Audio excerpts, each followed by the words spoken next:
सुप्रभात बच्चों, गणित की इस कक्षा में आपका फिर से स्वागत है। अभी तक हम लोगों ने पूर्णांकों के योग, व्यवकलन तथा गुणन के नियम को सीखा है। आज आइए हम लोग पूर्णांकों के भाग के क्या क्या नियम हैं, इन्हें सीखने का प्रयास करते हैं। सबसे पहले आते हैं पूर्णांकों के भाग के समृद्ध गुण, यानी क्लोजर प्रॉपर्टी ऑफ डिवीजन। भाग के समृद्ध गुण क्या कहता है, कुछ उदाहरण के साथ समझने का प्रयास करते हैं। जैसे एक उदाहरण दिया गया है, 6 को 3 से भाग देने पर हमारा भागफल 2 आता है। यहाँ 6 एक पूर्णांक संख्या है, 3 एक पूर्णांक संख्या है और हमारा भागफल 2 भी एक पूर्णांक संख्या है। इस उदाहरण में भी देखिए, यहाँ भी भागफल हमें 2 प्राप्त हो रहा है। इस उदाहरण में हमारा भागफल -2 प्राप्त हो रहा है और इस उदाहरण में भी हमारा भागफल -2 प्राप्त हो रहा है। यानी हम इन उदाहरणों में देखते हैं कि हमारा भागफल पूर्णांक संख्या प्राप्त हो रहा है जब एक पूर्णांक को दूसरे पूर्णांक से भाग देते हैं तब। लेकिन अब इन उदाहरणों पर ध्यान देने की बात है। जब 3 को 6 से भाग देते हैं तो हमारा भागफल 1/2 प्राप्त हो रहा है। 1/2 पूर्णांक संख्या नहीं है, यह एक परिमेय संख्या है जिसकी जानकारी आप अगली कक्षा में प्राप्त करेंगे। इस उदाहरण को देखिए, यहाँ भी भागफल 1/2 है, इस उदाहरण में भी भागफल -1/2 है और इस उदाहरण में भागफल -1/2 है। इन 4 उदाहरणों में हम देख रहे हैं कि एक पूर्णांक को दूसरे पूर्णांक से जब भाग दे रहे हैं तो भागफल हमारा पूर्णांक संख्या प्राप्त नहीं हो रहा है। इसका मतलब ये हुआ कि जब एक पूर्णांक संख्या को दूसरे पूर्णांक से भाग देंगे तो हमें भागफल पूर्णांक प्राप्त हो भी सकता है, नहीं भी प्राप्त हो सकता है। अतः हम कह सकते हैं कि पूर्णांक भाग के अंतर्गत समृद्ध नहीं हैं। Integers are not closed under division.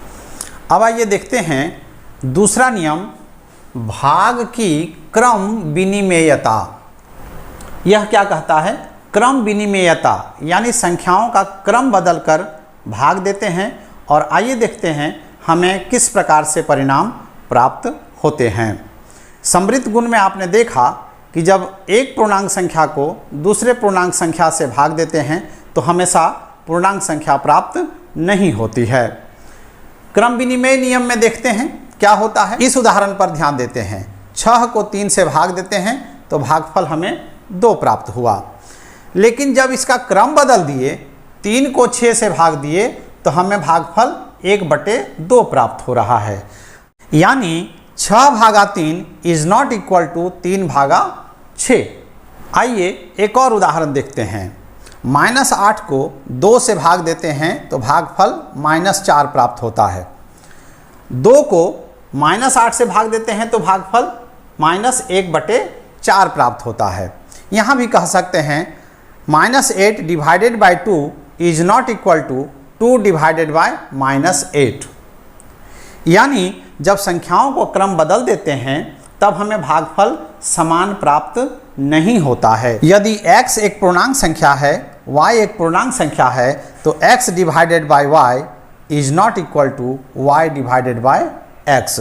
अर्थात हम कह सकते हैं पूर्णांकों के लिए भाग क्रम विनिमेय नहीं है। अब आइए देखते हैं तीसरा नियम, भाग की साहचर्यता, एसोसिएटिविटी ऑफ डिवीजन। साहचर्य नियम 3 पूर्णांक संख्याओं को लेकर देखा जाता है, जिसमें 2 पूर्णांक संख्याओं का अलग अलग समूह बना करके भाग की प्रक्रिया की जाती है। आइए देखते हैं उदाहरण के साथ। जैसे यहाँ पर 20/4/2, 20 और 4 को एक साथ रखे हैं छोटी बंधनी में और 2 को बाहर रखे हैं। अब इस संक्रिया को करते हैं। पहले छोटी बंधनी का काम करेंगे, 4 से 20 को भाग देंगे तो हमें भागफल 5 प्राप्त होगा। अब 5 को 2 से भाग देंगे तो हमारा भागफल 5/2 प्राप्त हुआ। अब हम समूह को बदलते हैं, दूसरे केस में देखते हैं। अब 4 भागा 2 को एक साथ कर देते हैं और 20 को अलग कर देते हैं। अब इसका काम सबसे पहले करेंगे, तो 4 को जब 2 से भाग देंगे तो हमें भागफल 2 प्राप्त होगा, और फिर 2 से 20 को भाग देते हैं तो हमारा भागफल 10 प्राप्त हो रहा है। अब हम देख रहे हैं कि पहली स्थिति में भागफल 5/2 प्राप्त हुआ और दूसरी स्थिति में भागफल हमें 10 प्राप्त हुआ, यानी इन दोनों स्थितियों में हमें भागफल एक समान प्राप्त नहीं हो रहा है। अतः हम कह सकते हैं 20 भागा 4 भागा 2 इज नॉट इक्वल टू 20 भागा 4 भागा 2। यानी इस तरह से समूह अलग अलग करके संख्याओं का जब भाग देते हैं तो हमें समान भागफल प्राप्त नहीं होता है।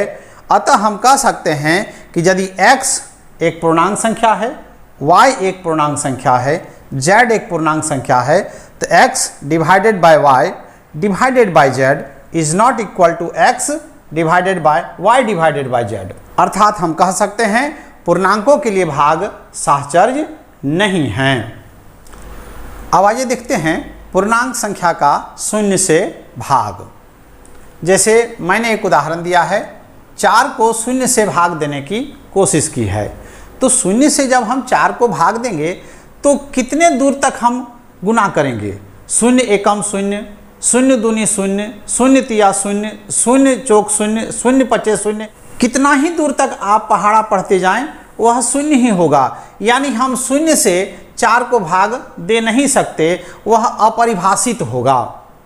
उसी तरह से -12 को 0 से भाग देने पर वही स्थिति उत्पन्न होगी। 0 का पहाड़ा हम कितना ही दूर तक पढ़ लें, हम ये अंक प्राप्त नहीं कर सकते। अतः 0 से जब हम किसी पूर्णांक संख्या को भाग देंगे तो वह हमेशा अपरिभाषित ही रहेगी।